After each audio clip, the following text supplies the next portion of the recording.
নমস্কার সকলকে, আমি সুমন পাল। আপনারা দেখছেন টেক লোটাস। আজকে আমি আপনাদের আরেকটা নতুন ভিডিওয় টেক ইনফরমেশান দিতে চলেছি। তো ভিডিওটা প্রথম থেকে শেষ পর্যন্ত দেখতে থাকুন। আজকের টেক ইনফরমেশানটা হচ্ছে রিয়েলমি বাডস ওয়্যারলেস 3 নিও। তো এই নেক ব্যান্ডটা actually Bluetooth connected neck band. তো সেটা আপনারা সবাই জানেন। তো এই নেক ব্যান্ডটার যে স্পেসিফিকেশান, তার অ্যাডভান্টেজ ডিসঅ্যাডভান্টেজ সবই আপনাদের বলবো। যেটা সুবিধা অসুবিধা, তার প্রধান বৈশিষ্ট্য কী কী আছে না আছে সবই তুলে ধরবো। তো ভিডিওটা প্রথম থেকে শেষ পর্যন্ত দেখতে থাকুন। অল্প সময়ের মধ্যেই আপনাদের সবটা তুলে ধরার চেষ্টা করছি। তো প্রথমে এই ব্লুটুথটাই 13.4 mm ডাইনামিক বেস ড্রাইভার ব্যবহার করা আছে। এর মানে হচ্ছে যে 13.4 mm ড্রাইভারের কারণে ভালো বেস পাওয়া যায়। এই যে ব্লুটুথ কানেক্টেড হেডফোনটায় আমাদের যে সমস্ত হেডফোন আমরা দেখতে পাই আশেপাশে যে মানুষ ব্যবহার করে, সমস্ত বেসের তুলনায় এই যে 13.4 mm ডাইনামিক যে ড্রাইভারটা দেওয়া আছে সে তুলনায় বেস একটু বেশি হয়। তার জন্য এই ড্রাইভারটার কারণে বেস একটু ভালো পাওয়া যায়।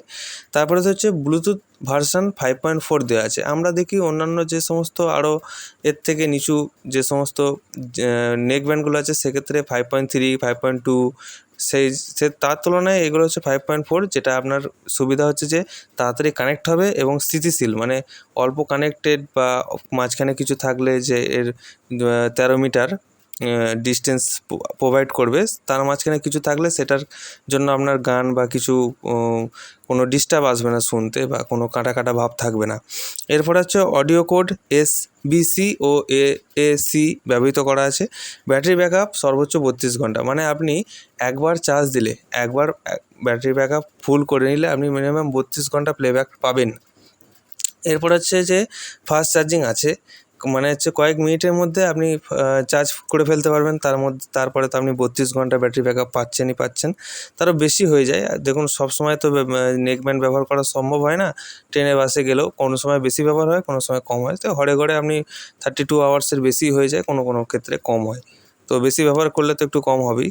তো মিনিমাম 32 আওয়ার্স আপনাকে ট্রেনে দেবেই। তারপরে আসছে যে গেমিং মোডের কথাটা, যে সমস্ত পাবজি লাভার বা আরও অন্যান্য যারা গেম খেলে নেকব্যান্ড ব্যবহার করে, তো তাদের ক্ষেত্রে হচ্ছে যে 45 মানে 45 ms আলট্রা লো লেটেন্সি ব্যবহার করা আছে, যেটা আপনার যে কোনো ক্যাজুয়াল গেমের থেকে একটু হাই গেম খেললেও অসুবিধা হবে না। সেই রকমভাবেই এটা দেওয়া আছে। তারপর হচ্ছে যে কলিং, যেখানে ENC ব্যবহার করা আছে। ENC ব্যবহার কলের ক্ষেত্রে আমি ENCটা বলি, আপনাদের ফুল ফর্মটা বলছি।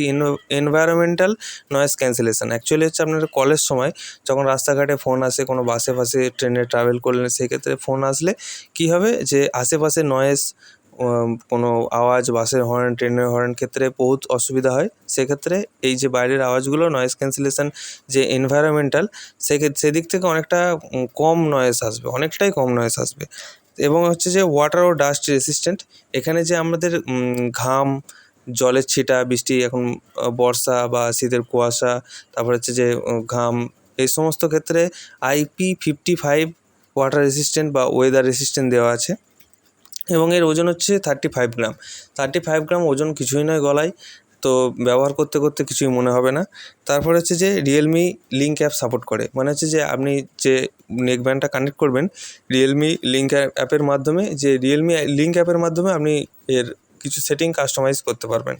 তারপরে হচ্ছে যে এর অসুবিধা, এবার এর কিছু অসুবিধা আছে, হালকা কিছু অসুবিধা তো থাকেই। যে আপনার একটা 1300 টাকা রেঞ্জের মধ্যে বা 1400 টাকা রেঞ্জের মধ্যে যে হেডফোনটা দিচ্ছে, সেটা তো আপনার আর 2000 টাকা রেঞ্জের মতো হবে না। একটু 19-20 পাতা তফাৎ থাকবেই একটা। সেই অসুবিধাটা হচ্ছে যে অ্যাক্টিভ নয়েজ ক্যান্সেলেশন নেই। এখানে আছে ENC ক্যান্সেলেশন, যেটা আপনার কলের ক্ষেত্রে এনভায়রনমেন্টাল নয়েজ ক্যান্সেলেশন ব্যবহার করা আছে। অ্যাক্টিভ নয়েজ ক্যান্সেলেশন কিন্তু এই ওয়্যারলেস হেডফোনে নেই। সেকেন্ড হচ্ছে LDAC বা হাই রেস অডিও সাপোর্ট নেই। তৃতীয়ত হচ্ছে প্রিমিয়াম নেকব্যান্ডের তুলনায় সাউন্ড টিউনিং সাধারণ মানের, মানে হচ্ছে যে যেটা আমি আপনাকে বললাম, প্রিমিয়াম নেকব্যান্ডের তুলনায় সাধারণ যে টিউনিং, সেটা হচ্ছে সাধারণ, মানে হচ্ছে প্রিমিয়াম সেগমেন্টের তুলনায় এই জিনিসটা একটু সাধারণ লাগবে। প্রিমিয়াম সেগমেন্টের সঙ্গে তুলনা করলে তবে সাধারণ লাগবে, নচেত যদি আপনি তুলনা না করেন তো এটাই বেস্ট। আপনার রেঞ্জ অনুযায়ী এটাই বেস্ট। তো আশা করি সবটাই আপনাদের বুঝিয়ে উঠতে পারলাম। তো যদি কিছু বুঝতে না পারেন আপনি কমেন্ট বক্সে আমায় জিজ্ঞাসা করতে পারেন, এবং আগামী কী বিষয় নিয়ে ভিডিও চাইছেন সেটা যদি কমেন্টে বলে দেন তো খুব ভালো হয় ভিডিও বানাতে, বা আপনাদেরও সেটার ব্যাপারে জানা হয়ে যাবে। তো ধন্যবাদ সকলকে, সম্পূর্ণ ভিডিওটা